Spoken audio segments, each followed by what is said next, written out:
नमस्कार, वैशाली रेसिपीमध्ये आपलं स्वागत आहे। आज आपण बघणार आहे वांग्याची आमटी। प्रत्येक जण वेगवेगळ्या पद्धतीने करतात। मी वांगी 5 घेतलेले आहेत, असे 4 कट करून घेतलेले आहेत।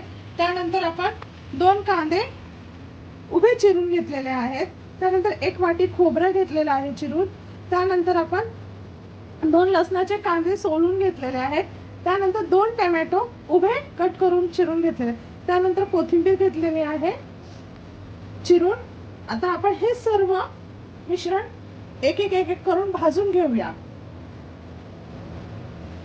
आता मी कढई ठेवलेली आहे, त्याच्यामध्ये 1 चमचा तेल घालणार आहे। त्यानंतर आपण तेल थोडंसं चांगलं तापू द्यायचं आहे। आपण बघायचं व्यवस्थित आणि हाय फ्लेम वरती गॅस ठेवायचं। त्यानंतर आपण कांदा त्याच्यात टाकणार आहे। तेल आपलं तापत आलेलं आहे, हे बघा चर करून हळूहळू आवाज येणार।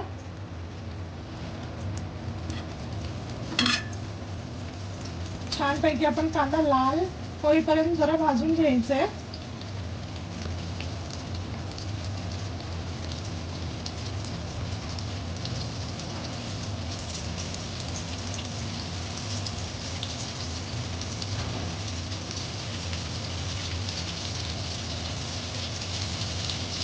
भाजून घ्यायचंय आता। आणि एक टिप सांगत आहे तुम्हाला, कांदा लवकर भाजावा त्यासाठी आपण थोडेसे अगदी एकदम थोडेसे मीठ टाकणार आहोत। 1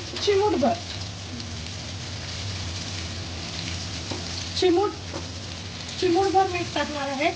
ते प्रत्येकाला समजत नाही चिमूटभर किती टाकलं, त्यामुळे मी तुम्हाला दाखवते। इतकं मीठ टाकायचं म्हणजे कांदा अगदी तुमचा खूप छान लाल होतो, भाजतो।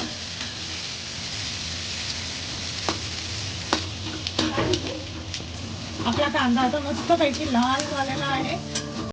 आता हे कांदा आपण काढून घेऊया एका डिश मध्ये।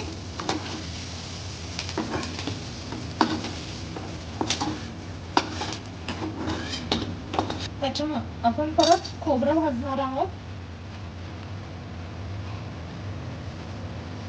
खोबरं भाजल्याने अगदी तुमची कुठल्याही प्रकारची आमटी असू द्या किंवा काय असू द्या, वाटण नेहमी आपण ओला सुक्या खोबऱ्याचा आणि कांद्याचं मिश्रण नेहमी भाजून घ्यावं, खूप छान होतं।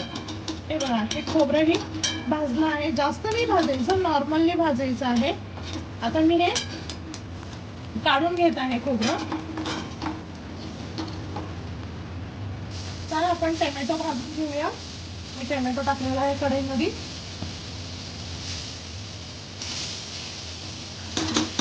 खोबरं टोमॅटो आपण भाजून घेतले होते सगळं, लसूण आणि कोथिंबीर आपण वरणात टाकलेले आहे, हे बघा। आता आपण त्याच्यामध्ये 1 टीस्पून जिरे टाकत आहोत।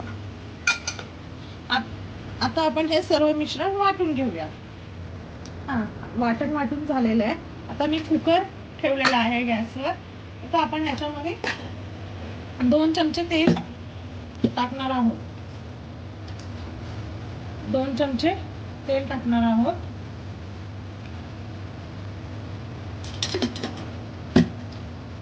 फ्लेम एकदम हाय ठेवलेली आहे आणि तेल अगदी आपलं कडकडून तापलेलं पाहिजे। आणि 1 चमचा धना पावडर घेणार आहोत। त्यानंतर आपण 1 चमचा गरम मसाला घ्यायचा। आता हा आपला घरचा घाटी मसाला आहे, गरम मसाला। घरी आपण जो उन्हाळ्यात चटणी करतो तो मसाला हा मी 1.5 चमचा घेतलेला आहे। तर आमच्या घरात जास्त तिखट आवडत नाही, आपल्या सोयीनुसार तिखट टाका। आपण आता कढीपत्ता टाकणार आहोत। आपला कढीपत्ता मस्त भाजलेला आहे। त्यानंतर आपण हे वाटण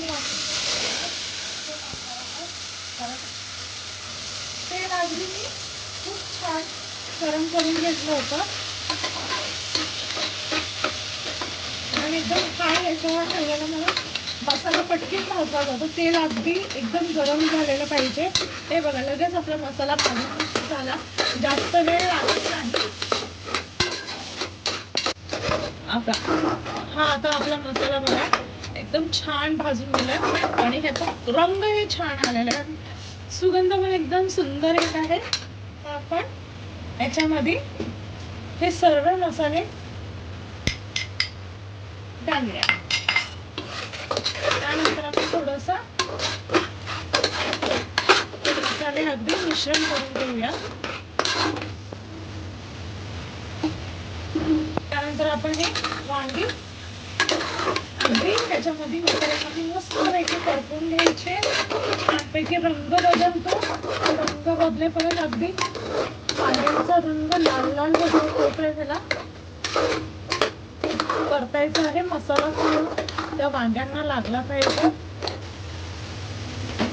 तर बघा आपल्या वांग्यांचाही रंग अगदी चेंज झाला आहे. असं अगदी मसाला लागेपर्यंत भाजून घ्यायचं. आणि या साईडला मी एका पातेल्यामध्ये पाणी गरम केलेलं आहे. थंड पाणी अजिबात टाकायचं नाही, गरमच टाकायचं. एक बाउल पहिले गरम पाणी सोडलेलं आहे, आणखीन एक बाउल सोडत आहे. कारण आमच्या घरामध्ये जास्त रस्सा लागत नाही, त्यामुळे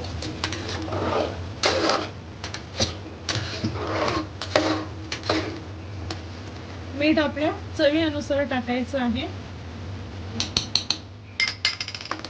एकदम मस्तपैकी मिठाला थोडं मिश्रित करायचं पाण्यामध्ये. त्यानंतर आपण नॉर्मल 2 शिट्टी काढायची. झाकण लावून घेतलेलं आहे, 2 शिट्टी कुकरच्या करायच्या आहेत. त्यानंतर आपली रेसिपी तयार.